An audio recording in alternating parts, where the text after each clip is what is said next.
Yes, we can start. Good evening, everyone. We're the five students from FMS Delhi who are. We hope to share some insights with you regarding how to fill up the form, fill up the SOP primarily. Some tips about the interviews and any general queries you may have. So we can start with the introductions. Anshuman, why don't you go first? Sure. Thank you, Sarthak. I hope I'm audible. Yeah. Okay, great. So, hi, good evening, everyone. It's great to be on this platform, and thanks to Inside IM for helping arrange this. And so, I'm a first year student at FMS. I did my graduation from St. Stephen's College in Delhi University in 2021. After which, I worked for around 10 months at S&P Global. After that, I joined FMS, and right now we're in our second semester. So looking forward to this year. And yes, so I've been born and brought up in Delhi, and excited to interact with all of you and answer the questions that come on. Thank you. Thanks for that, Anshuman. Actually, you can go next. Hi, good evening, everyone. So, my name is Anshul Thakur. I have done my BTech in computer science from Symbiosis Pune. Before that, born and raised in and around Delhi NCR. Outside of the MBA curriculum, I have a keen interest in swimming and that even in concepts of AI and cybersecurity. Very happy to be here today and looking forward to interacting with everybody. Thanks for that. Akshat, you can go next. Hello guys, I'm Akshat Kashyap and I'm from Patna. I completed my BTech in computer science from Vellore Institute of Technology in 2022, and right after my BTech, I joined FMS, and currently I'm a first year student at FMS, and I'm really excited to be here and hope we have a great interaction and an insightful session. Thank you. All right, Tuba, you can go next. Hi everyone, my name is Tuba Zehra. I completed my graduation in 2021 from Faculty of Commerce, Banaras Hindu University. I completed BCom honors with specialization in financial markets management, and after that, I went on to do my MBA from FMS, and I'm happy to be here. Thank you. All right. So, that leaves me. Good evening, everyone. My name is Sarthak Gupta.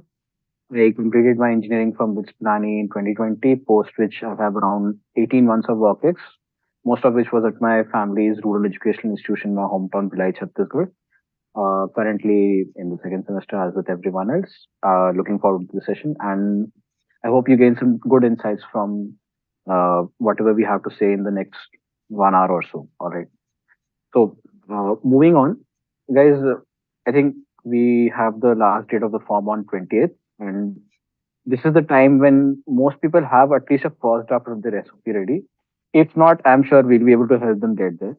So, keeping all that in mind, what do you think should be like when you were drafting your SOP? What was your thought process at that time, and how you would think differently, knowing what you do now about being in FMS for about 6 to 7 months? Uh, Anyone can start? Well, Akshat this time. So yeah, I mean, it was last year around in December, I think, when we filled our SOPs, and for me, since I am a fresher, I was a fresher. I didn't have any work ex, and I'm an engineer. Quite cliche, I know. So, so what I did was I drew on my experience from my undergrad extracurricular activities. There are a lot of clubs, chapters on campuses, or you might have taken part in anything apart from your normal college academic, uh, and not anything, not just constrained to the college itself. You can look for any experience in your past where you think that has molded you, that has interested you enough to pursue a career in management, to pursue a degree in management, and then you need to mold your SOP according to that. Awesome, keep going. So, Tuba, what about you? I would say I tried to have a structured approach while going about my SOP. So I made sure the first and the foremost thing I made sure was to include all the important points which I want the interviewers to notice about me. So I went about having three themes which are to be included in my SOP, starting with an overview of my academic and career goals, going ahead with how would MBA help in my achieving those goals, and lastly, about how FMS as an MBA institute would play an important role in my life in achieving those goals. And another important thing which I made sure to add in my SOP was the starting point, the first line about myself or about my background, which will be a major talking point about myself. So I think the most important thing in an SOP it would be to make sure that each and every line that we are writing about, we are able to talk about it thoroughly and at least for a minute or so. So my starting line was something that I wrote about my interest and hobbies, which I'll be able to make drive the interview in that direction. So yeah, these were few of the checkpoints that I kept into consideration while drafting my SOPs. So I'll let Anshuman speak next, but I want to highlight a few important things here. Tuba mentioned a very important point about the SOP being a very good conversational open. So there is a component in the FMS interview about a discussion on your SOP, and it counts for about 10% weightage of your admission score. So this is not something that you can take lightly. And given that you'll be anyways giving the answer of why you want to do an MBA in all of your Bschool interviews, there is no better time to dwell on this question than now. And the better job you do now, the more easier your interview will go when you eventually come to FMS to give your interview. It will be an in-person interview. I'm telling you that right from the outset. Anshwin, you can go next. Any insights you might have?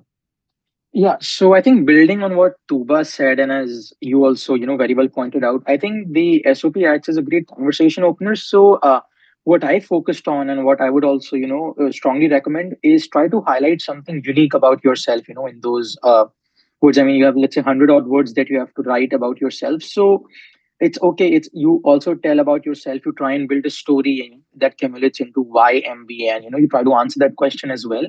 But more importantly, I think you should also bring out something specific that let's say you haven't been able to demonstrate through the CAT examination, or the CV or the other parts of the application. And of course, the SOP is a great conversation booster, and it directly inputs into how your interview goes. So be very careful about what you write. You should be able to back it up strongly, and uh, since it's not a lot of words and you need to be very crisp with what you're saying, so do make sure that you every line that you write or every word that you write actually adds value to what you're writing. Let's don't just unnecessarily use a lot of words to explain a small thing.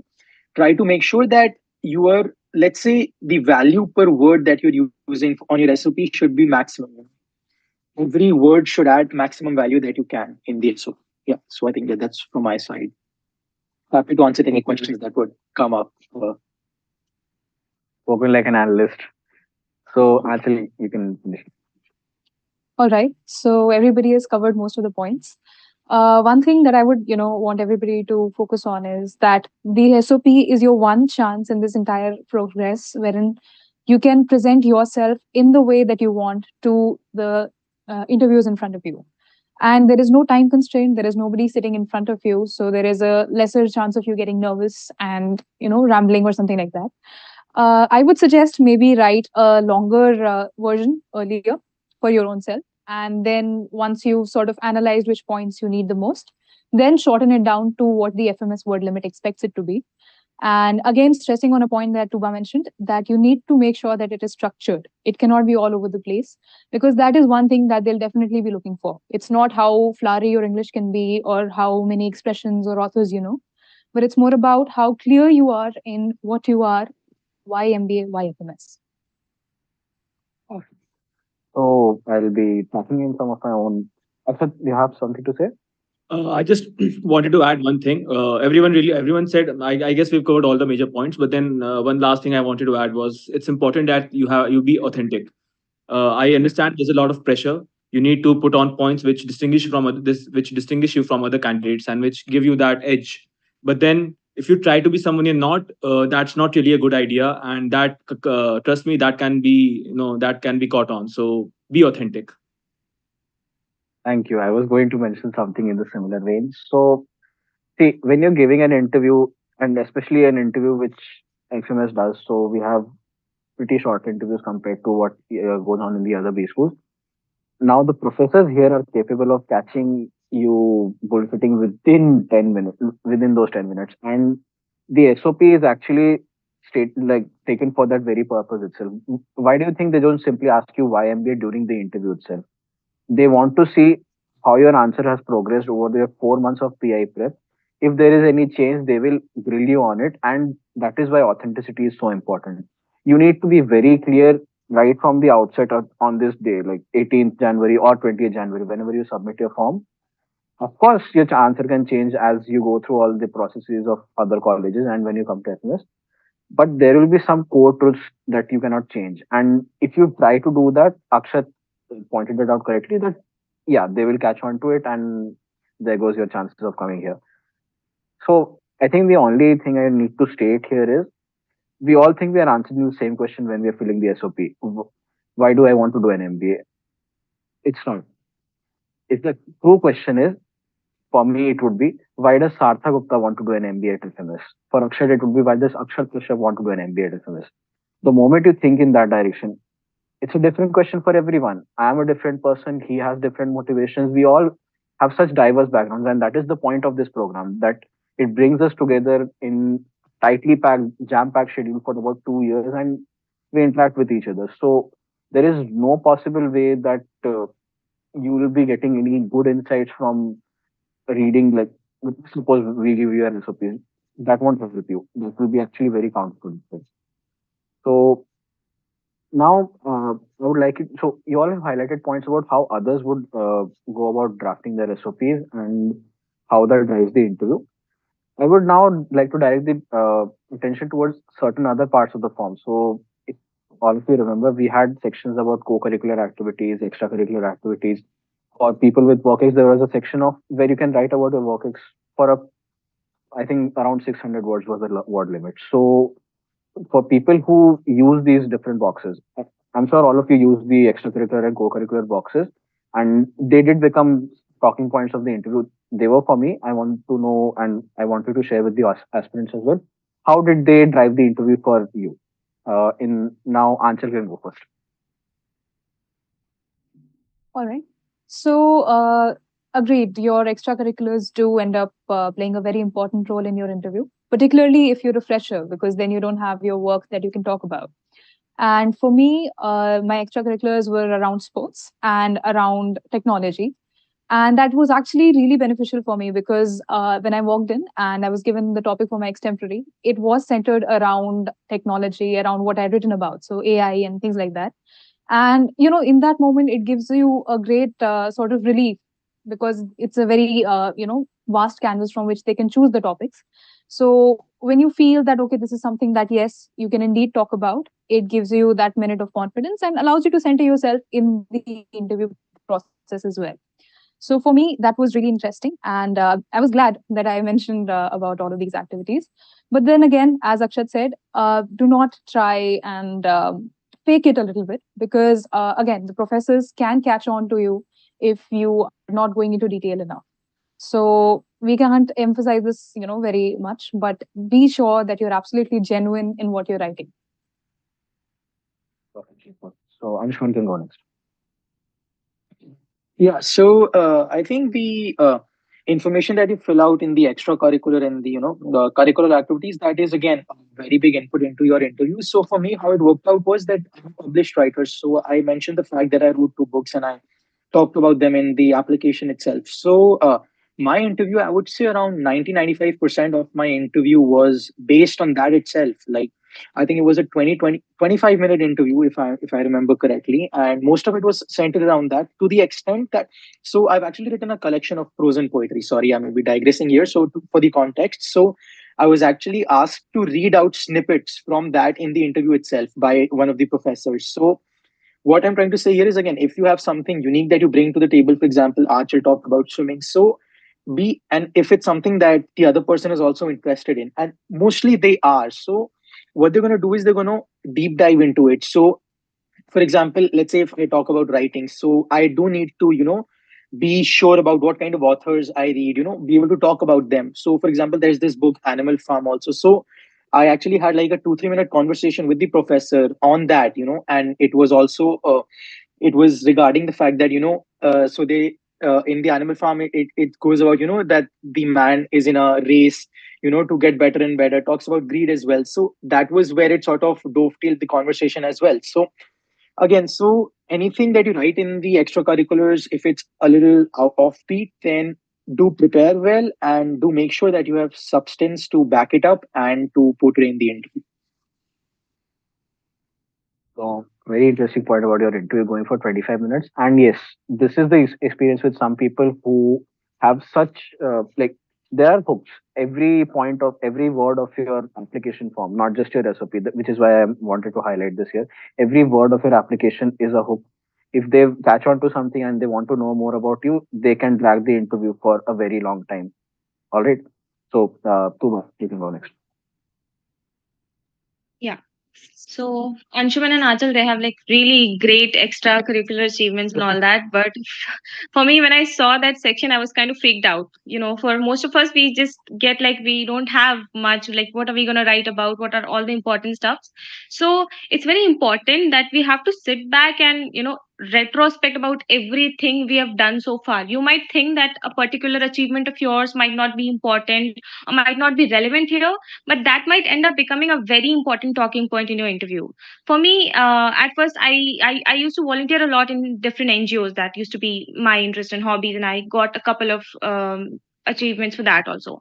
So at first I wasn't going to mention it, but that not just ended up being an important talking point in my interview, but also the topic of my extempo, which carries a weightage of about 5%. So it's very important that you sit back and like think and understand what all things you have done and how you can actually talk about it, and you should be in a position to carry forward as a talking point in your interview. Because you never know what might end up being the major theme of your interview. So yeah, that would be my suggestion, that uh, carefully analyze each and every aspect of all the extracurriculum and co-curriculum activities you have done so far. Sarthak, if I can add something here. Yeah, sure. Yeah. So just a point on something that Tuba said. So, she talked about, if you think that the kind of extracurricular activities that you think would again be something like, let's say, reading that a lot of people would talk about. So my suggestion there would be, to not just talk about that activity, but also how that's personally helped you, again. So the how to make the SOP unique is to sort of link it to your personal growth story as well. So let's say if you're an avid reader, I'm sure there would be hundreds of people who would be, and quite a few of them would be MBA aspirants. So again, so how would you differentiate yourself? Again, so if you substantiate what you're talking about, you actually have good books that you've read, you can talk about them, hold a conversation. So the point is not to have, let's say, offbeat curricular achievements, but rather, even if you have, let's say, common achievements, but how well you're holding your ground in them. So I think that would be the key differentiator. Yeah, thanks. Thanks for adding that, Anshuman. So, I'll go in sequence. So, Tuba firstly mentioned that when we see those boxes, we get intimidated. Yes, that is true. And the reason we get intimidated is we haven't simply thought about the fact of including something. Like she said that she didn't want to include the NGOs in those aspects during. That was not her first instinct, but this is the impact of diving deeper into whatever has been going on in your life. And as she said, eventually including that became very essential to her interview. And I want you guys to carry this with you when you're editing your forms tonight, like after this conversation, that dive deep. Think of this, even the smallest things, right? Go back, right back to class two, class one, and start your story there. It's not that you will include anything you did in class one or class two in your SOP. You might, that's up to you. But the fact that you will go in a chronological direction will create a very logical flow of what has been going on in your life. It's a very good introspection activity as well, and that will eventually help you bring out significant slices of your life, put them on display on the form, so that you can have a genuine conversation with the interviewers about it. And that is the point I want to also highlight, that it's not an interview. If you the key to converting a great PI is to turn it into a conversation. And the moment you have done that, the moment the words are freewheeling between you and the professors here, that's when you're here. Shat, you can wind this up. So I guess everyone has almost covered all the points. But then for me, as a fresher, I think extracurricular, co-curricular activities, the hobbies, that section was the most exciting and at the same time the most stressful part, because this is the section where I can put, show myself that I'm distinct from others. I don't have any work ex, so those will be the talking points for my interviews, right? And like Anshuman rightly said, you need to have the substance to back your answers up. So I think I wrote about geopolitics and I wrote about history. And in my interview, we delved deep in both the topics. So in history, I'm from Patna, so the professor asked about Bihar. He went right up to the time when Bihar was Magad and when Ashoka was the king. He went straight up there, and you need to have that knowledge. In geopolitics, I guess the our interviews happened somewhere in April, and the Russia Ukraine war broke out in Feb, if I'm not wrong. So he went deep into it, not just, oh, Russia attacked Ukraine and there's a war. Why did Russia attack Ukraine? How back there does this war go? What are the what are the reasons, the true reasons, not just because not just what appears on media, but then what are the true uh, say NATO expansion, etc. These are the actual points you need. I mean, you need to have the substance. So if you're a fresher, be knowledgeable about whatever you write in your extracurricular and the hobbies part. You need to back it up. Great points, Akshat. So I don't have any more points to add to his. It was his own unique perspective. I'll instead include what I put on my work X sections, my co-curricular sections. Given that I had 17 months of work X, so the fact that I was able to write to my heart's content about what I did during my work X helped me trim the words down in my SOP. So I don't need to include as much about my work X as I should in my SOP. I just need to mention how it has helped me arrive at the answer that yeah, I want to do an MBA. That's all that I mentioned in my SOP. I didn't mention that I had this role, this is the kind of impact I had in this project. Nothing of the sort. It just brought me to this point that yeah, I want to do an MBA, and that is where these sections can help you as well to put. As Anshuman said, that you need to make every word in your recipe valuable to the maximum limit. So when there are proper sections for WorkX, why not include the details there? But when there are proper sections for curriculums, why not put them there? The SOP should just be your story. It should come, like, of course, it should come from a head, but mostly from the heart. And the way to do it is to include the relevant things in these three sections. And that is when your SOP will become truly effective. And eventually, the point for me was that they didn't even ask me anything about my SOP. It was mostly about some of my work ex, some of my co-curriculars, because they were genuinely convinced with my answer and they didn't want to dive into it. It can become the conversation in the interview can be about anything in your form, not just your SOP. It may say that there is 10% marks allocated to it, but if you have convinced them right from the outset that yeah, whatever I said in there was genuine, they won't even ask you about it. They didn't in my case. So, guys, Arthur, can I add we one have more about point? yeah, sure. So at the end, I just want to say that whatever you mentioned, you should be able to speak on it for by yourself for around 5 to 10 minutes. I mean, be sure, be confident enough that you can speak on it without any interruption. You can drive the conversation yourself. That I think is a key indicator of what should come into your what you can answer or not. So because a lot of times professor will just ask you to just speak on this and he'll just sit back and listen. So you need to be able to cover all the points. You need to be able to engage the panelists be interesting enough. So yeah. All right. That's a nice segue into the next section. So we have around 6 minutes on this. Like some small tips for PIs and not just for FMS, but for given that the season will be starting for PI soon, what would be your tips? Akshat can go first. So I think I've already mentioned one of the most important tips: be authentic. And another most important, I would say, is be confident. I mean, it's very cliche. You have to. I mean, that's an obvious, but then you would be surprised how many times people go there and nervousness is fine, but then cover it up because you literally have no other option. So be confident, be authentic, have a good body posture, body language is key. I mean, I don't know if this year if it will be online or offline, but then if it is offline, then your body posture, your body language should be, it should convey confidence. So yeah. All right. I'm from knowledge. So I think, of course, there are certain, PI, non-verbal things, hygiene factors to keep in mind. Be confident, be authentic. What kind of body language you're having. The impression that you're having on the interviewers.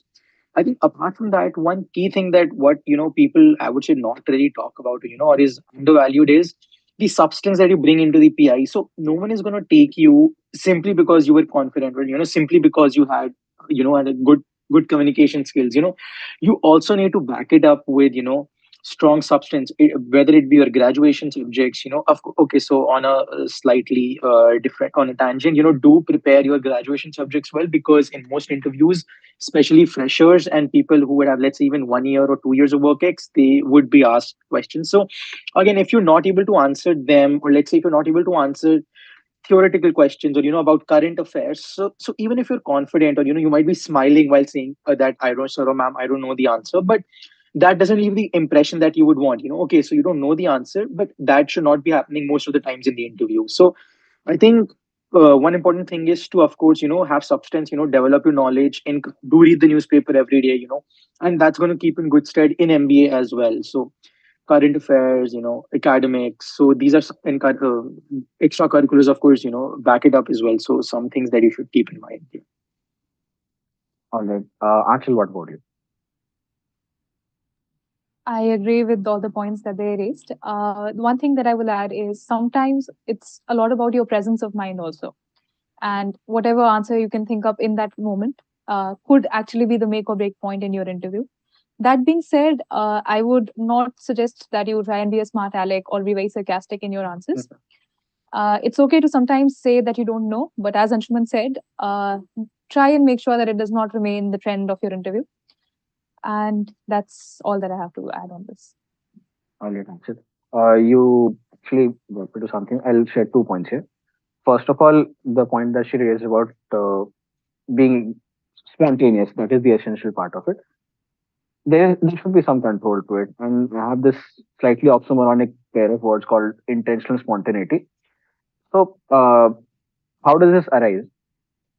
While you're preparing for your interviews in the next 4 months, you will automatically realize the kind of topics that you like to read about. And I'm not saying that you don't have predispositions already, you don't have preferences already, but you will pick up a few new things when you prepare for your interviews in, call it, 1 month. Let's translate it to this.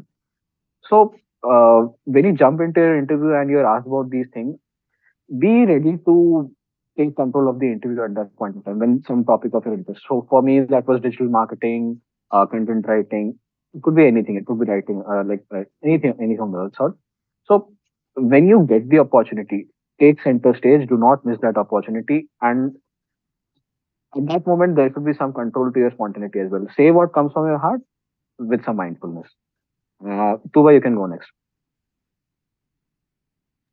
Sure. So, like you all mentioned, the content, what you're saying should be legit, and it should be, you should have like proper knowledge about it.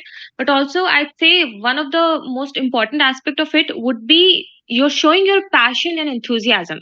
So, and this just not goes for FMS, but any B school or any other interview. The most important thing which an interview is looking forward to is your like enthusiasm to be joining their institution. So no matter like how important of a content you're talking about, but if you're not showing your interest, if you're not showing your excitement, so that wouldn't be it. These professors are the interviewers who will be taking your interviews are the professors who will be teaching you in future once you get into FMS. So what these teachers are looking forward to are students who will be interactive in their classes, who the type of students who they look forward to interacting with. So it's very important that you show your passion and your excitement to be joining this institute, and how excited you are about it, how important this goal of MBA or whatever career goals you have is for you. So it's very important that you convey through your body language, through your words, the excitement and the enthusiasm of joining this organization. That would be it. Cool. So, to sum it all up, I'll just mention one thing here that people think the interview the interviewer is just looking to find a reason to reject you. It's not. I re- and I realized this after a very long time that they were actually just in all of the interviews I gave, they were actually just looking for that one reason that they could root for me. And they tried hard to find it. And it's like even in a 10-minute interview, even in a 40-minute interview, it was always about finding something that says, yeah, I want this guy in my college, I want him in my class, I want him to fly out of this place after 2 years, and I want to be able to say that, yeah, he was my student or he was my student as well. So don't think that I think this is the thing that you should carry with you throughout all of the PIs that they are not looking for a reason to reject you. They are actually they will always root for you. Your students, your younger, they will always look for a reason to call you in. And I'm not just saying that about this about FMS. I'm saying this about all the B schools in India, across the world, wherever you go. They just want a very good reason that yes, I want him here. So I think we are at the end of the panel discussion, and we'll be taking questions from the audience. If you could coordinate this.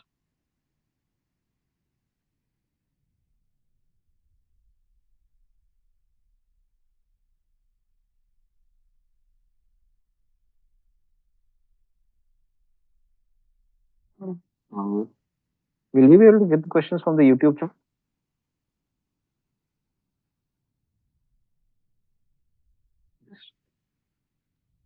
Yeah, so I think what we can do is we can, I have the YouTube chat open beside me as well. So, I can maybe read out the question. I'll read out. There are, I think, 3 or 4 questions, so I can just read them out, and we can go and answer the yeah, question. I think cool. So, what's the first question we have? Perfect. So I think the first question is from someone named Ayushi Srivastav, and she's they're asking whether can we state that we wish to use MBA for career enhancement and in long term, and let's say we would want to be head of product directly. Okay, someone who's a fraud enthusiast. Uh, who wants to answer that? I'll take that up. Yeah. So you can definitely mention Ayushi, but it's very important that you be as specific as possible. So, simply stating that you would want it for career enhancement wouldn't be it. It's important that you state how MBA at FMS would help you enhance your career, and then what exactly do you want to do in the long term. So, here I would suggest that try to be more specific in terms of your career goals. That would make it a lot better, in my opinion. Um, yeah. I'd like to add some point here. This is a very specific question. I mean, this is very specific, right? Can we state that we wish to, you want to be head of product? This is really specific. Most people, a lot of people might have an idea about what they want to go into once they're out of their MBA. But then, if you're really this confident about this, then you should be able to back it up. Your past experiences, your prior experiences should tell the panelists that yes, you are ready for this. You have some experience in this, and you can, after you achieve your degree from here, you will be a better person in that particular field. So your prior experience need to be, they should be you should be really good with them, and only then should you, answer, say something this specific. Otherwise, my suggestion would be to keep it slightly more generic. Okay. I'm sure says play it safe. So, just for an intermission here, I'll be asking a simple question, and want you guys to just raise your hands physically. How many of you during your FMS interview stated that you had some specific interest in, say, marketing, finance, whatever, and during our SIP during our SIP preparation or eventually the offers we got, did that domain change? Yes or no?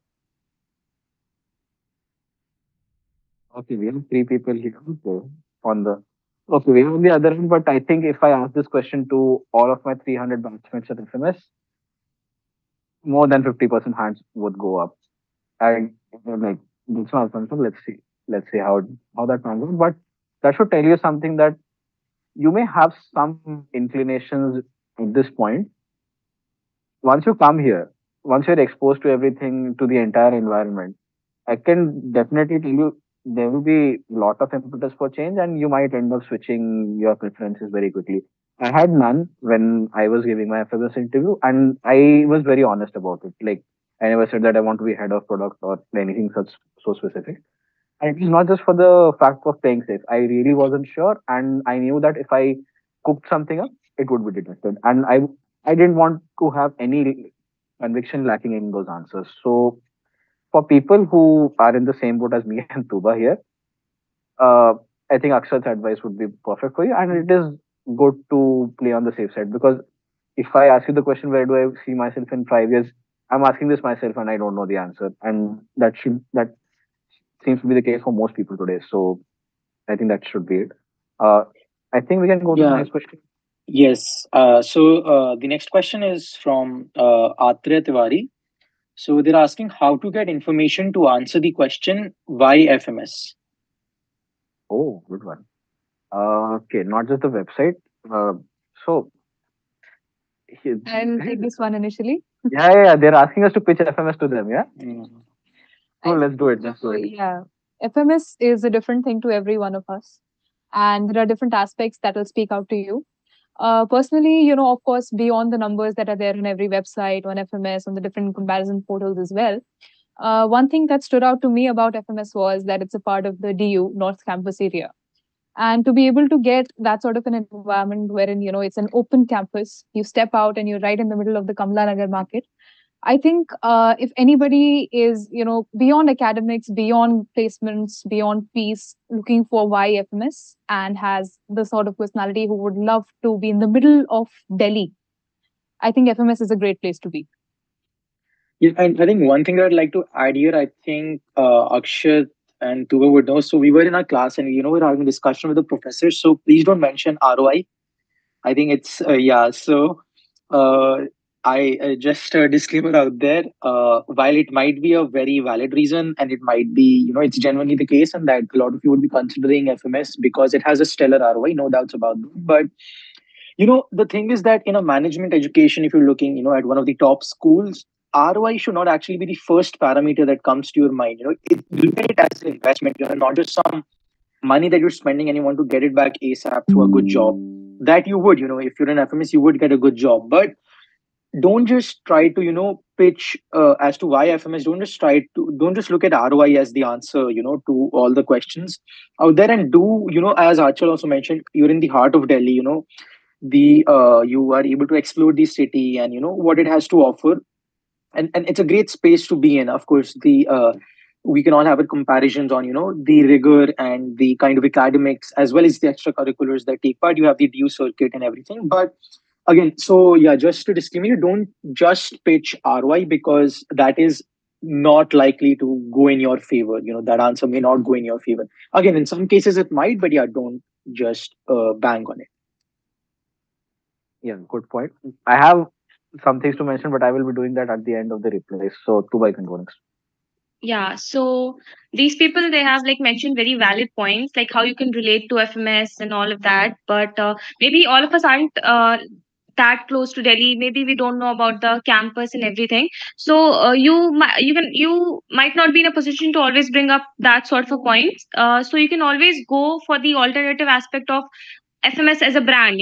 FMS is called a mecca of marketing. So if you are, say, a marketing aspirant, you can relate to how FMS would play a major role in, fulfilling your goal of being a marketing or brand manager in the future. You can talk from the professional aspect too about how the brand of FMS and the excellent academic curriculum would help you bring out the, say, the inner marketer in you. So you can always use your professional goals to justify FMS too. Okay, that was the point I was trying to make. So I think we can go on to the next question. So this is from someone named Krupa. So they're asking, I have a good profile, 94%, 86%, 5.2 CH, I think she means CGP out of 7 and 10, 12, 15 respectively, but I scored 85 percentile in CAT. Can I get a call? No, yeah. Yeah, so I I think, don't want to say it outright, but like it's a good profile. 5.28 out of 7 would yeah, translate. I would say, can I add Something this well one? CGPA. Yeah, please. Krupa, don't lose hope because I mean, FMS usually gives a very long shortlist for its PIs, if I'm not wrong. So while I mean, uh, a lot of people might say they might have their opinions, but then just hold on to that hope and keep preparing. Because to be very honest, none of us know what criteria. I mean, I don't know what criteria they put in this year, so you might end up getting the call. So just keep preparing. Do what's in your control. Yeah, just to add on to that, whatever percentile you may have gotten, whatever interview calls you may get, Krupa, do give them. Not just for the sake of like, yeah, I might like I convert a college and I go on this year, but you will gain some genuine interview experience and it will be useful if for your next attempt, right? So don't just think that I'm not going to like do this percentile and I don't be able to go to my dream college or whatever. Whatever interviews you can get, this is true genuine experience. A mock PI can never compare to a true interview. I think every one of us can agree to this. If you are able to get that kind of experience with any IM or any B school that you have applied to, do take them, and that will be useful for you later. Anybody has any? Yeah, and I think most of the questions regarding calls and all can be answered. Let's say if you calculate, your composite score, what it's coming out to be. Usually the criteria is given, on the website or the Yeah, yeah, the admission formula is brochure of pretty any standard. institute. So yeah, I think you can calculate it and let's say look at what were the in your particular category, what were the last composite score, what was the lowest composite score that was also invited for an interview, released the interview in the interview shortlist. So I think that would answer more of your question. And I think the she's also mentioned that they are CA, but I think that wouldn't factor in into whether you're getting a call or not. That would, of course, play a role in your interview. And of course, that could be something in your favor. But I don't think that would factor in whether you're getting a call.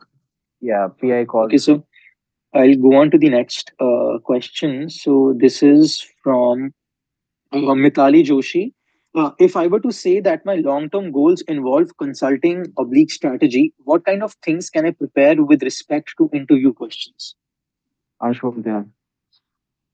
Okay, so I think consulting or strategy is a very broad domain, so to say. So, and it's great that you have this kind of clarity right up before your MBA that you want to pursue that. So, what you can do there is, of course, you can read about what is going on in that industry. Leading companies in that industry, what they're trying to do.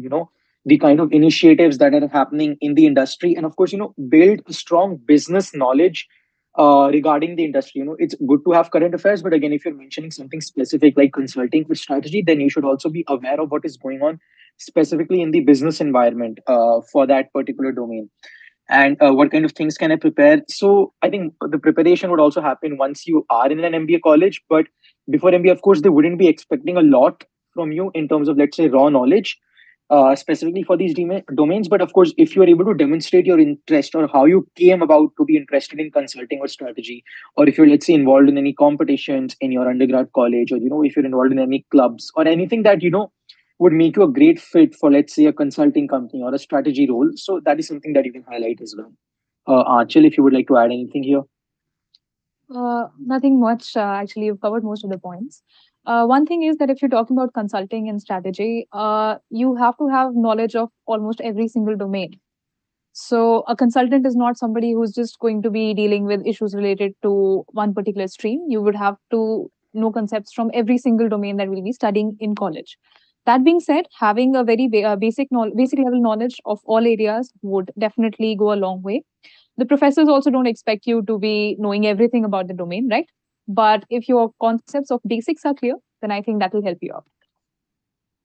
Okay, so we'll just end this here. Like, one thing to keep in mind is a consultant is a generalist, and Anshuman and Anchal have specifically said that you will deal with different domains, finance, financials, marketing, whatever. You will also be dealing with very varied industries, right? It could be related to startups, it could be related to technology, media, it could be related to established players in the petrochemical. It is so vast, right? So nobody is expecting you to have like all the dots connected in this picture, but how do you show your inclination for that? So I would advise two things in this case. Try to follow people like Akshat Srivastav, Pawan Sathiraju. So these are two people who run very good channels related to consulting on YouTube, and they're on LinkedIn, very active on LinkedIn as well.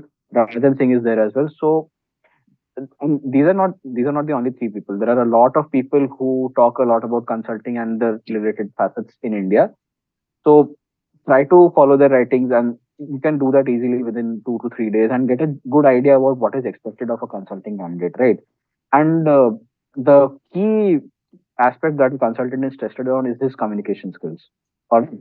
So, if you're able to display that in your interview, I think you won't need to convince them about your domain knowledge at this stage. Once you're into the MBA program, it's a whole different thing. We'll talk about that later. Anshuman, next question. Yeah. So the next question is from Tilak. So coming from a medical background, is it going to be something that would put me as a disadvantage? Are there any doctors who are studying in your batch, and how FMS is the right fit as a doctor? Yes, we do, in fact, have doctors in our batch. And I think the last part of the question as to why and how FMS fits you, well, that is for you to figure out, right? But coming from a medical background, I don't think will be too much of a disadvantage. Yes, there are certain mathematical areas that you may not be, very strong with. But that being said, you've completed medical. That in itself is a very difficult course. So just a little bit of effort, I think, and you will be all right. Yeah, great. Thank you, Achal. So now there's a question from someone named Nitin. They ask, does high percentile guarantee FMS convert as PI is only 15% weightage, or including extempore and SOP, it makes 30%? Yeah, answer that. Yeah, go ahead, Sarthak. Yeah. So, let me say this from the outset. No college, not even FMS, no IM.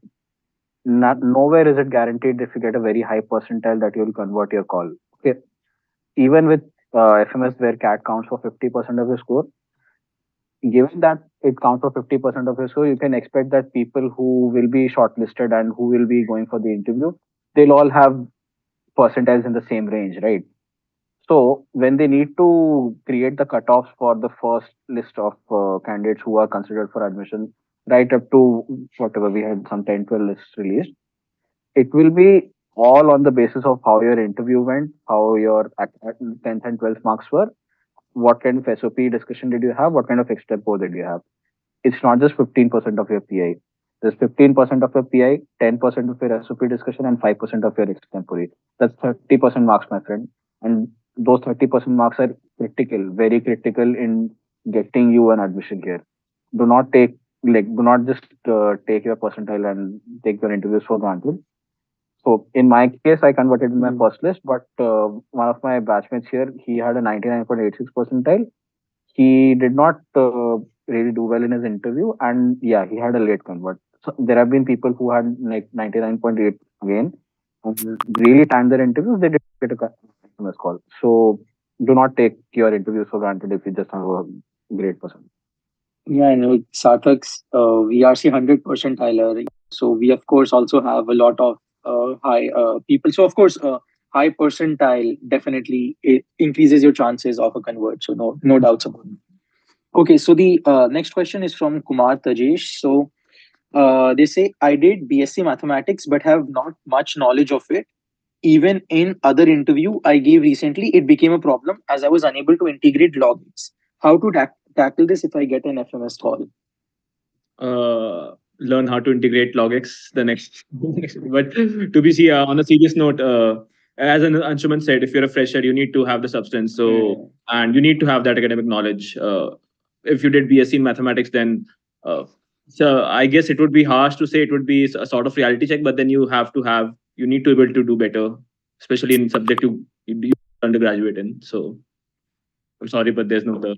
Let me just clarify this. The reason you're asked about your undergrad during these interviews is it's not because something from a BSc you picked up during your MBA. It is possible, not certain with all the streams, but they want to check that what kind of retention did you have, and not just like in terms of marks or whatever, but were you listening?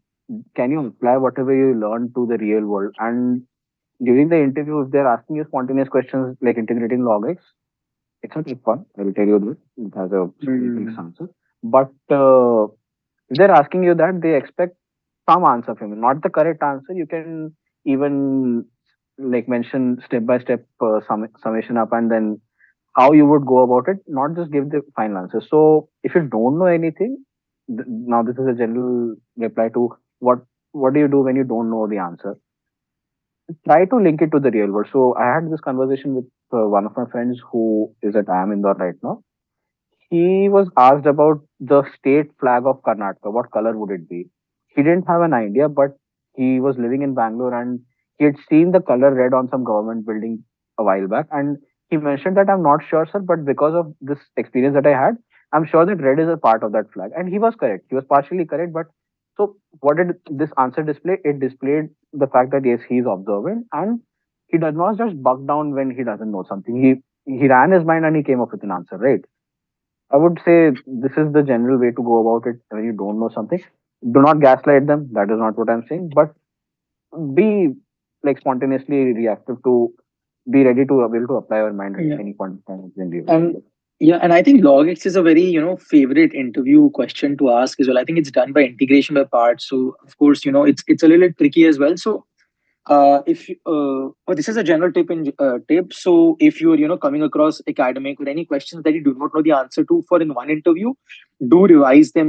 Do get answers for that particular question and for questions in that domain, because that's a domain that can be touched upon in an interview. So now that you, let's say, taking the example of logix, so let's say you have understood how to integrate logix, but also try and integrate other complex questions as well, because it is not necessary that the interview will ask you logix again, but it is possible that they can ask you integration again. So use that as a benchmark, to figure out what you don't know.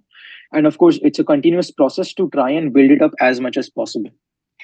I think there are now questions from Anmol regarding whether shortlisting criterias and whether the kind of societies and club culture. So I think we shouldn't touch upon that right now, because this is focused more on the SOPs and the extempore process. But uh, just there's a vibrant and diverse culture, for societies as well. There's a lot to do, and once you're in college, you get that coveted offer letter, so you can then look to make the most out of your life in MBA, and maybe we can have a separate session for that, and how to we'll let's be say build having a your PIs when the PI calls come out. We'll be having a session. yes. So maybe you can take this conversation up. It may add to your YMB answer at that point of time when you have more information. So yeah, we can. No spoiler, like no spoilers right now. Yes, so I think Anshul, Kumar said, I said the differentiation of logx is one. So yeah, I think that is incorrect for sure, Kumar. So no yeah, worries. the integration of Just logx better is not prepared for one. next time. This is Yeah, okay. yeah. So I Ansman, I think the think we next, should like. Are there I any think more there's just questions a that you couple can of, ask? just two more questions. So I think I'll just wrap that up here and then we Yeah, can yeah, sure, quickly sure, take. sure. Okay. So Aryan Duggar is asking, is there any specific weightage for VRC section in the selection process? Sarthak, you can, I think, Yeah, yeah. go in. So when your composite score is calculated, we are like the three sections are given differing weightage. VARC is given 40% weightage and DLR and Q are given 30%. So suppose you had a good VARC score, that will play to your advantage. If you didn't, it's not a very big disadvantage given that it should have been 33, 33, 33 roughly, right? So that 7% is not a game changer, it's a slight advantage. So don't focus too much on it. Okay, yeah, thanks, Sarthak. So Hardik is asking a question. I don't really have the clarity yet about the specialization I want to go into. Do I need to fake it in the SOP? Then he's also commented, I joined the session late, so my bad. Okay, no, this question wasn't answered, so I think we can. Akshat, Can I take this one because this resonates very? I mean, this resonates a lot with me because I mean, I was very clueless, Hardik. I was as clueless, or maybe more clueless than you are, and I had absolutely no idea what specialization I would go into. So my suggestion to you would be to keep it as generic as possible. No, do not fake anything. If you say you are interested in finance, then trust me, there are finance professors here, there are marketing professors here, and they might end up grilling you on the subject or on any topic in the subject. And if you don't know, then there goes your chance of getting into FMS. So no, do not fake it, but then keep the SOP as generic as possible. Mention how you've always been into management.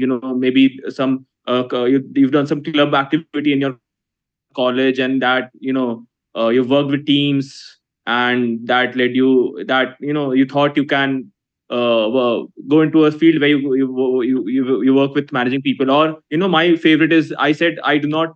Someone did ask me, which specialization would you like to go in? Why don't you have an idea already? So my answer was, I don't restrain myself in any boundary. I'm like an open book. You can fill me any way you want. The experiences which I'll now my experiences in college will mold me, and they will help me choose which stream I would like to go into. So that's what I said, and I guess that's That yeah, So yeah, that's what you need to say in this case. We have one last question, Sarthak. So this is again from Mithali. Can you guys tell us about any mistakes you realized you had made after your interviews or some regrets you had?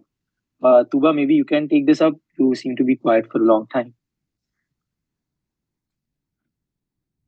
Yeah, so actually, I booked my ticket for the same day on which the interview was happening, and my interview happened to be in the last slot. So I had to rush through my interview process, and the interviewers happened to know about it, so they were rushing too. So that was one mistake I did.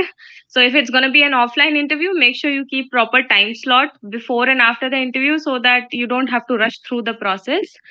About the mistake. I think, like I mentioned before, I went through a systematic process while writing. I spent a lot of time writing my SOP, drafting it. I took an entire week for myself.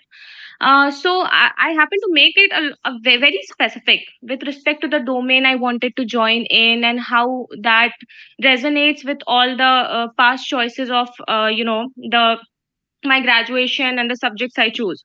So it was very specific with respect to the domain I was going to enter into. So I was grilled a little bit about that, about how I may be fixated on one domain only, and that I might not be into exploring other domains which might be better fit for me. So I would recommend that even if you have a specific, even if you're passionate about marketing or say finance, you need to showcase it in the interview that yes, you are open to learning, open to knowing more about different domains, and maybe shift to them if it so worked out that you that would be a better fit for you. So yeah, that would be my one recommendation. Even though you want to be specific, don't be too fixated on one particular thing. Oh, okay. So, like I said, that was the last question, but now there's this one question. Could I add one more point to Tuba's answer? Yeah, sure. So the question, what's the question? Any regrets or any mistakes? So guys, this is inside information. All right, you're going to get some inside information here. So in our class, one of the profs said, like I said, body language, etc. Right. So one of the things she said she notices is when people enter, do they close the door or not? So such a simple gesture. If you're closing the door behind you, that that has a positive impact on the panelists, and that so keep these basic hygiene factors in check, and you'll be good. Were you called out on it during one of your classes right now? No, I wasn't. But then that's we were just thinking about it, and Right. Yeah, I think if you forget it in the interview, you won't forget it in classes. I mean, you will be, yeah. So I think Sabyasachi has the question is, I am very confused about whether to join FMS or IM ABC. Should we note ROI before joining them? Can you give us a comparison on both institutions? Who wants to take this up? guys, Archer, sorry if it looks like I'm speaking a lot, but then these questions came into my mind as well, and I'm really excited to share. Yeah. POV. No, go ahead, Akshay. So, should we note ROI before joining them? Can you give us a comparison on both institutions? First of all, I think comparison. A lot of websites offer comparisons, so we won't go into there. Obviously, we'll be biased towards FMS. That's not a secret. But then, you can get info literally on any website. And this is a very subjective and personal question. So, because what matters for you, what is your priority, might not be the priority for someone else, right? So ROI might be a priority for you, but it might not be for someone else. You can contact the alumni of these institutions. Go on LinkedIn, contact the alumni, talk to them to figure out if the respective institutions they align with your goals. Or you could go through the curriculum of all these colleges and see which subjects you want to take up, and which colleges offer those subjects, or the order in which they're taught, etc. You need to do your homework here, because I cannot say that you should go for Ahmedabad or Bangalore or Calcutta or FMS, because literally no one can answer this question. Only you can. Yeah, but I think if you are, if you have the opportunity or the luck, make a judgment call between these institutes. I think if you can pick anyone and you're not going to land in place, that I think we can assure you that. So yeah, plenty of our batchmates here who had ABC converts and they're here. Exactly. And that will keep happening every year. You can so why do they make that choice? If I ask them, they will have a varied set of responses. I had my version as well. I'm sure everyone has their own version of why FMS. And Okay, I'm not going to extend this anymore. Exactly. And I think there are a lot of people, I think close to, I think 50-60% of the batch is L and K converts as well. So yeah, I think there's a, Uh, if you're looking for, people or trends who are actually doing that, Sabyasachi, then yes, of course, there are a lot of people who do that. So people actually who it's take an FMS intensely over. personal question at Exactly. the end of So, but yeah. So I think we can now take up questions on the Google Sheet that was shared we are at recently. the end of the session actually, but there are these three Okay. questions that I wanted to ensure were answered. So the first question is, how much importance does college GPA and work experience play in the selection process? Not in the scoring. So in the scoring, only your 10th and 12th marks count, and work experience is not uh, has no weightage in the absolute marking. But during your interview, if you're a fresher, depending on your college GPA, is like that's the first indication they have of how much do I grill this guy on his UG, right? Going by WorkX, that is where the most relevant questions about why MBA and why do you want to come here come up. So they will not play a quantitative role as such initially, but they will play a role during your interview itself. So two sides to everything. Then there's this question called what are the core principles that FMS is looking in its students? Oh, okay. Let's put a pin in this. I want everyone else to answer this. But the last question is the FMS interview going to be online or offline? It will be offline, most probably, barring any world changing events. Cross fingers. So, guys, coming back to the last question, and then we'll be closing the session. What are the core principles that FMS is looking for its students? What would your answer be? Achal? I think excellence and passion for the subjects would be the things that come to my mind. Right. Tuba? Adding to what Archie said, passion would definitely be very important, but I would say excitement and enthusiasm towards joining FMS and being excited about it would be very important. Hmm. Achal? Curiosity, being curious. Ranshwan? I think most of my colleagues covered uh, the factors, but I think I can also mention motivation and a genuine desire to get into FMS and pursue MBA. So how your personal story connects to that, and as was earlier mentioned in the session, professors are also looking for students who would interact and who would add value to the classroom discussion. So they are of course looking for motivated, excited individuals who can bring something new to the classroom. So, to everyone else who answered this question, I will say that sorry to say this, but none of them are correct. Anshuman's last part is what I will like to extend on. Do I want to see this guy in my classroom or this person in my classroom? That is all they're looking for. And how do you make them convince them of the fact I mentioned in the very beginning? They're looking for just one reason to take you in, right? You need to be able to give them that reason. It could be quality, it could be anything. This is so effusive that I can't even put is this into words right now. But if you are able to display your passion for management, for FMS, for any of these things, you'll get it. You just need to just need to put in the elbow grease for your interviews and ensure that you are able to convert the call. I won't say that any one quality every FMS student has. That wouldn't make this an MBA program. All right. We are all different people with diverse perspectives, which is why we are all here. Exactly. I don't think we can actually, we can't say for sure what exactly FMS professors are looking for. But it is up to you through the interview process to make sure that you can present yourself as somebody who can in the future represent FMS. So that's Exactly. all you can do. Even they don't know the answer to this question that what do you expect from this guy? Something they'll pick up from your form, they'll question you on it. That's all the interview is going to be. As I said, it's a conversation. And all that conversation is about only one thing. Give me a reason to take you. That's all. So I think we have one last question on the chat. So this is from Ruchi. She's asking whether what minimum percentile does one target for FMS Delhi BCom grad with 95 plus in both 10th and 12th and 9 CGPA in graduation. Also cleared CA intermediate, I'm assuming. Okay, so For CAT 2023. So Okay. I'm assuming she would. look, I think they can just go on to the admission brochure, and try to calculate again what we said earlier, try to calculate the composite score, with the marks that you have in 10th and 12th. Again, so CA would not be, I believe, a factor in calculating a composite score, but I think it is definitely going to help you in the further selection process. So I think you can just go onto the admission brochures, see what kind of percentile would you need to get the minimum composite score, and I think you can go from there. Again, offhand, I think even we can't answer what percentile would be required, but yeah, I think so. That would be better answered if you go onto the admission brochure and check it out on the website. There's a lot of information available on websites like Inside IIM, and there's a couple others as well. Go there. There'll be rough estimates for the kind of profile you have and the kind of B school you want to apply for. All right. So, like, let me take the worst case, so to speak, which is the general engineering male.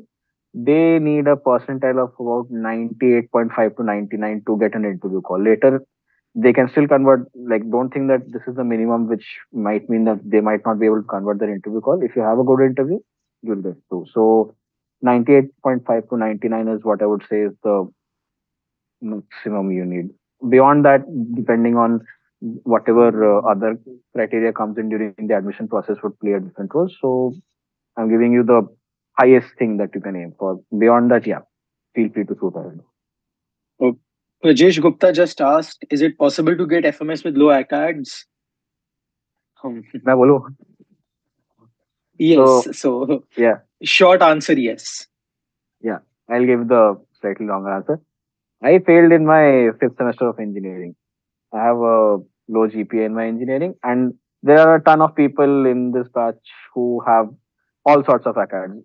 Of course, there are people with stellar profiles, like Anshuman is one of them, even Anshul is one. I'm pointing this out very plainly. So, given that it's not a factor during the interview shortlisting process or quantitatively during the final shortlisting of candidates who have to come here, right? As I said, only in the interview can this play a role, and only if you let this play on your head. So, for me personally, did my lower catch play on my head? Yes, for a long time. But when my FMS interview came around, I realized that I can't let this hold me back, and that reflected in my interview as well. So, and this is not just for FMS, this is for almost every B school. Whatever kind of record you have, if you have a PI call, they want a reason to take you. There'll be a ton of things in your profile which they might not want, but put a good picture of yourself in front of them and be able to justify the kind of mistakes you made.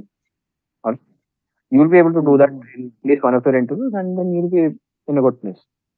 And I think just a caveat here, this doesn't mean that, the bar is low, so to say. I think what it means is that the selection criteria is tweaked in this way that only, let's say, it's not, I think, 75% and above in 12th get the same marks. So, of course, if you have low CADs, you would definitely, that will be a talking point in the sense that you would have to justify it.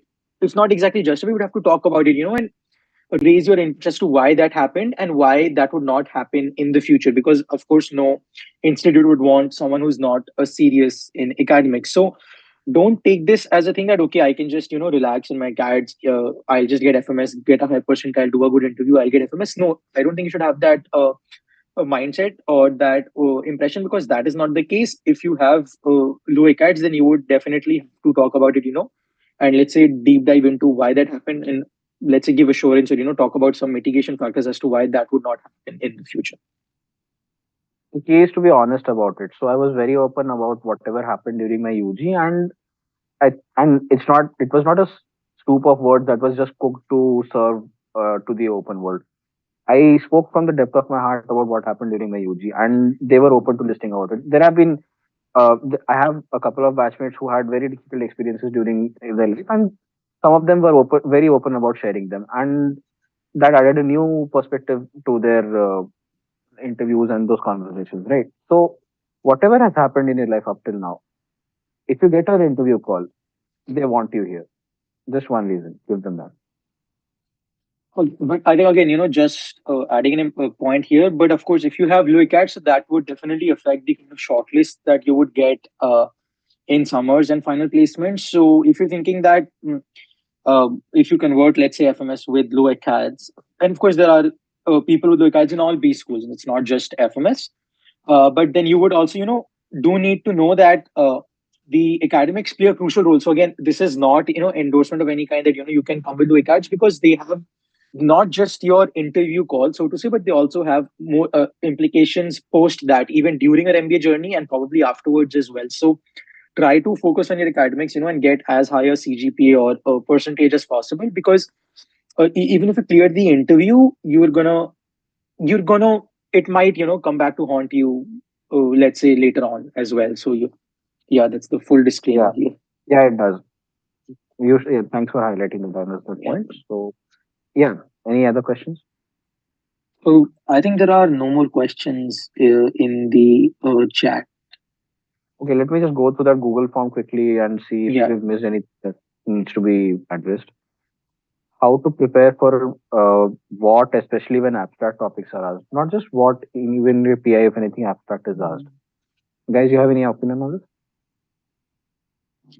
This is for the written aptitude test.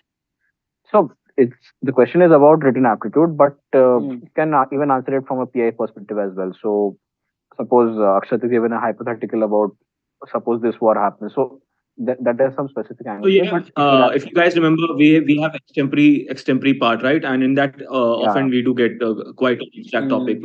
My topic yeah, I was think sky is the limit for ambitious people, exactly. and it's so abstract, and you literally get what 10 to 15 seconds to think, and then you have to speak for a minute.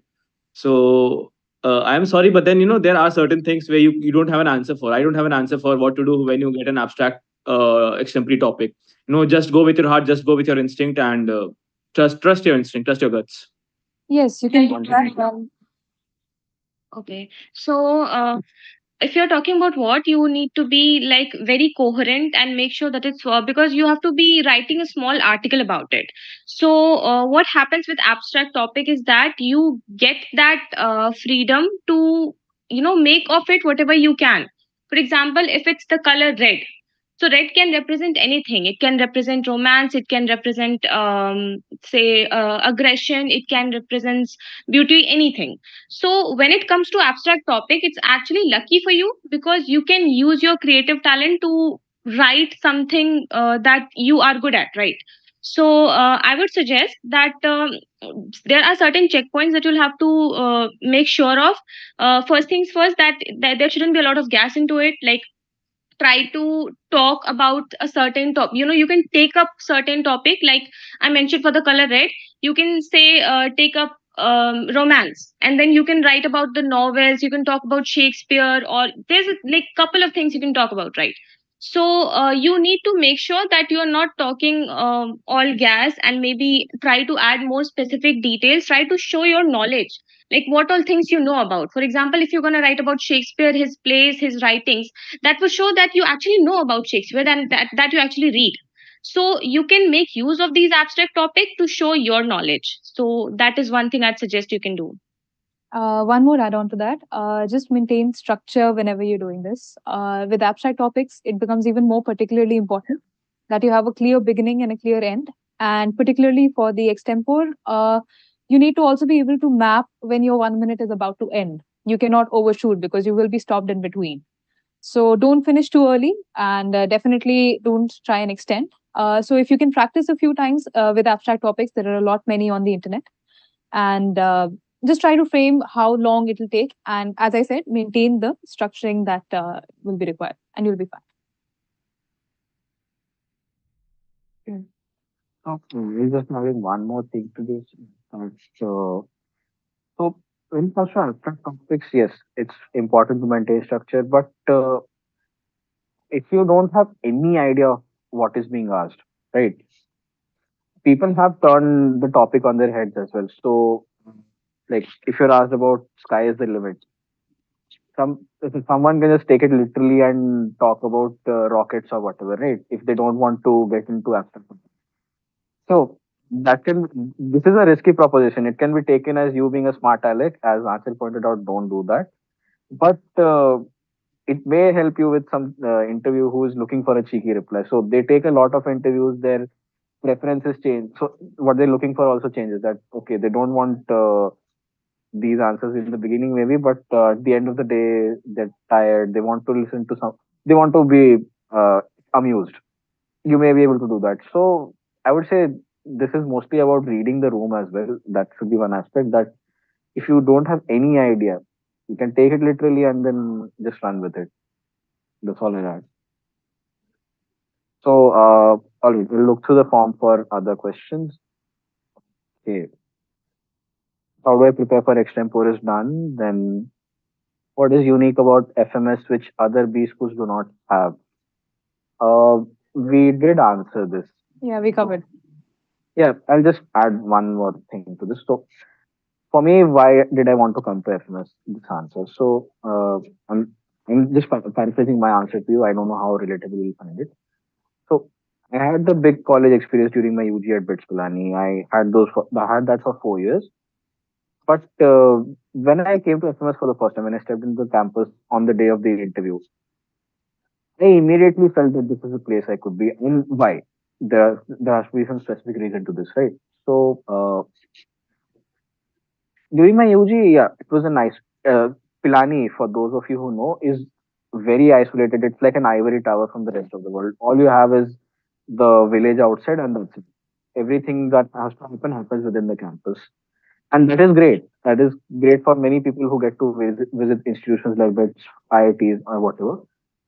For me personally, I kind of wanted an experience where, while on the other hand, I'm interacted with the smartest people in the country, the moment I step out of this campus, I can have a tea with anyone on the roadside who is going through things in life. And to be able to have that kind of dichotomy in my life, I was lacking that. And I found that here. It still continues to this day that I am able to experience that. And that is when I knew that I want to be here. So it could be any reason that you want to be here, right? I just wanted to think on this. Why do you want to come here, or any other school for that matter?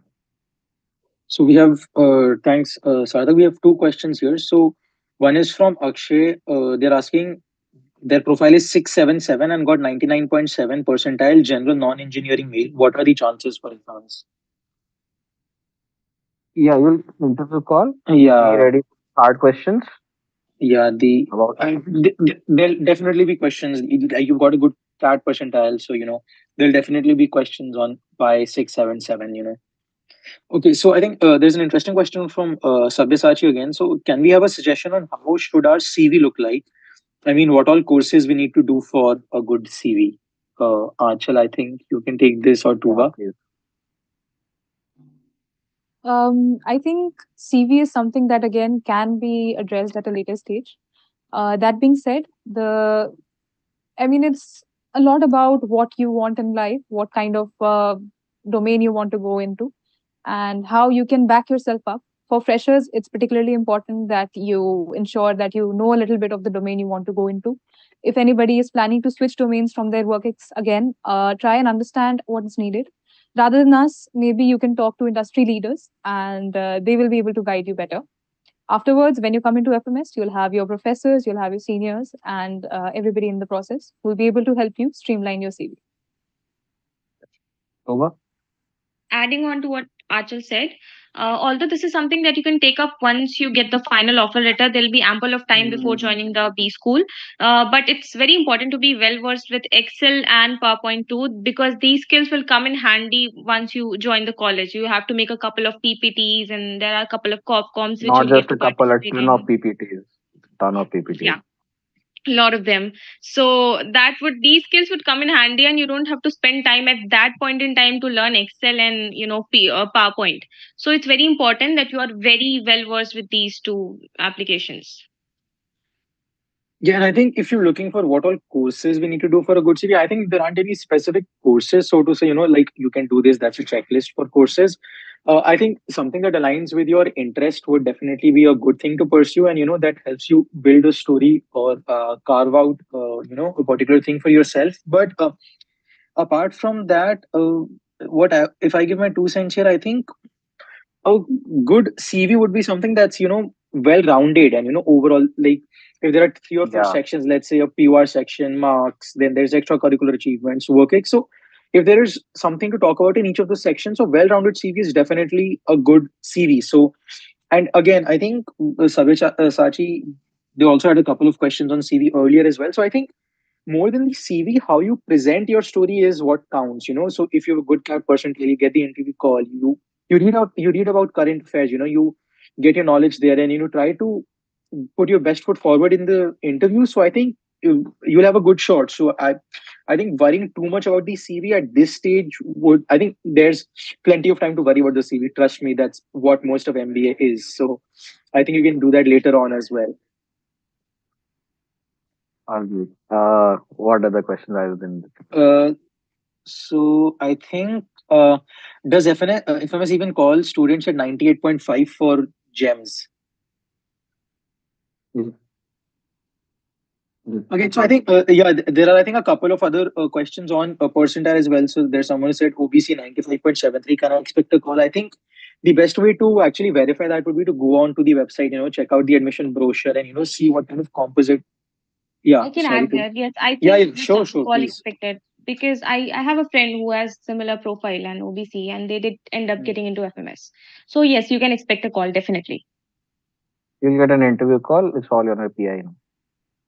Oh, so then Nitin is saying no, 99.5 is preferred for FMS shortlist for GEMS. Oh, I think, yeah, that is the case, maybe. But I think if you have work ex, good at CATs, probably you might. I'm not sure again. So I think can't comment for sure on No, so what kind you of. will see a ton of profiles which are like visible on platforms like LinkedIn, but when it comes to the PI, 98.5 is what I would say is the minimum for GEM. So look at all the things that is to be considered during your shortlisting for the PI. Mm. There's nothing except your CAT percentile with some mixes of VARC being pushed up and DLR and QA being pushed down a little bit.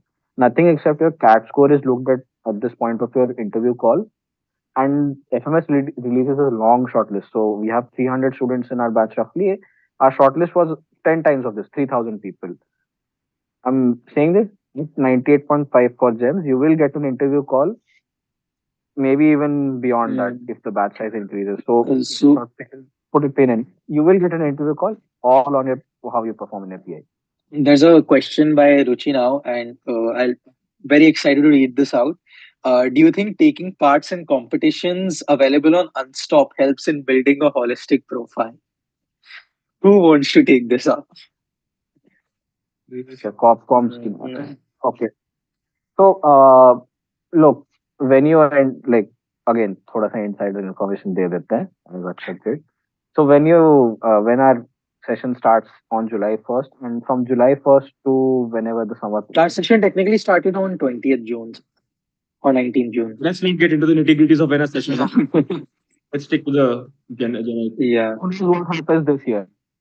Anything can change. So when the session starts, right after your summer placement process, there is a ton of corporate competitions that will be posted on Unstop and on other platforms like Grad Partners, which you will get to take part in. So I'm not sure about holistic profile, but the experience itself. If you Yeah. if you do a good presentation, so Anshuman is a Copcom winner, I think Accenture. I recently got a runner-up position in Reliance UP. So whatever these experiences may bring to you, they're not just for your CV or profile. The experience of presenting to the top corporates of the country, that kind of exposure that you get. And I No think CV a is going to better, compensate yeah, for that. sorry. Yeah, Anshuman. Yeah. Yeah. I think a better time for taking parts in Copcoms would be again after, the MBA. After you begin your MBA, I think you'll have time to do that, and that would be, typically what you would also want to do, because I think more than the MBA selection interviews, I think companies look for that more. Correct me if you guys think differently. So I think it's going to make more sense for you to do that once you are in an MBA institute rather than trying to do that particularly for an MBA institute, because again, professors would also, rather competitions, they would want to mix your current affairs or your extracurriculars. So you also have to understand what kind of interview panel you're setting in and what are the expectation sets. This is not to say that it would not improve your profile, but I think your efforts would be better utilized elsewhere for the selection I think we need process. to read the intention behind the question. So I think the broad question that can arise from this is, it, like in this time, right from here till my PIs, what should I do to improve my profile? I think that Yeah. is the underlying question here. So now that I pose it, I would want one of you to answer it. So me and I Anshuman think will so. Let me just interrupt right here. So again, Rahul has a similar question. So I think we can club these two and answer them together. So Rahul is asking, if someone is on the lower end of percentile in interview calls, what should be done in an interview to ensure selection? basically how can one maximize their interview marks. Right. Yeah. Akshat, Tuba, Achal, I would I want you can to. take that up. I have a comparatively lower profile percentile. So I would suggest that here your SOP and the form that you're filling plays a very, very important role, because discussion on SOP carries a good 10% weightage, and then your extempore carries it in 5% weightage. So your interview can play a major role in climbing up that ladder of the call you got. Okay, so it's very important that you very carefully draft your SOP in a way which shows that you have actually done your research, and that you have put in a lot of effort into drafting it.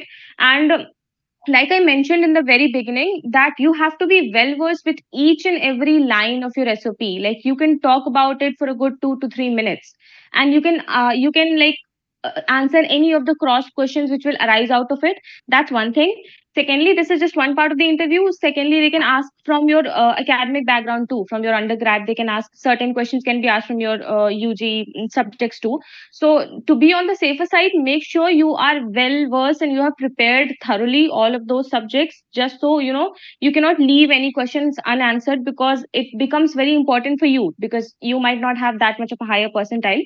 So make sure that you have prepared thoroughly all most of your UG subjects, you know it very well, and you know about all the things that you have mentioned in your SOP too. So just make sure that you perform very well in your PI, because that plays a very important role here now into your selection. Achal, Akshat, anything to add to this? Okay. No. Achal.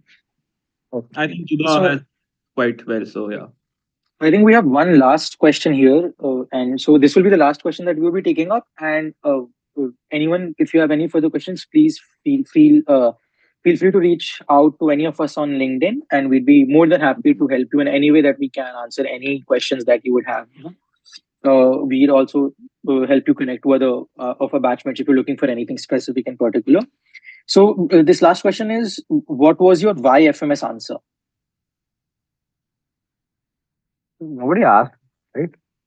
Not specifically. Yeah, so I think just try and look as to why FMS, and what, try and build a personal story around it. And there's no fixed answer. Again, I mentioned earlier as well, don't just talk about the ROI. That is not going to help your case too much. So talk about staying in Delhi, having a life around Delhi, and being able to explore, getting time to explore and enhance your personality. So those are kind of things that you can talk about. You can look on the website if anything in particular, strikes your fancy, and you can build that into your case. So this is again very personal answer, and I would discourage you from just taking it verbatim from someone else. So yeah, I think there are a couple more questions, but I think then we can just ask them to connect later on LinkedIn, because we have a hard stop at We seven are thirty. running out of time. So, guys, just to end this here, thank you so much. FMS doesn't Here conduct their interviews online. We had all interviews in offline mode. Just wanted to yeah. hear that out. As I said, like putting any earth-shaking event aside, it will be offline. Be ready for that. So, guys, just to end this here, thank you so much for coming here, asking all your questions, being very interactive. Like all your questions brought us back exactly 1 year back when we were in this position and contemplating all these things. It was great to share all this with you, and all the best for all the interviews that you have coming up ahead. Yes, and again, just happy to see the excitement and the enthusiasm here. And feel free to reach out to any of us in case of any queries. Yeah. All Link the best, guys.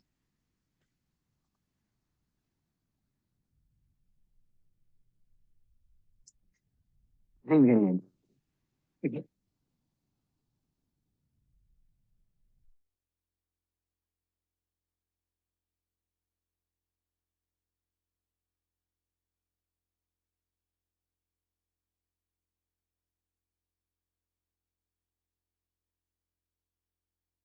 Free to reach out to any of us in case of any queries.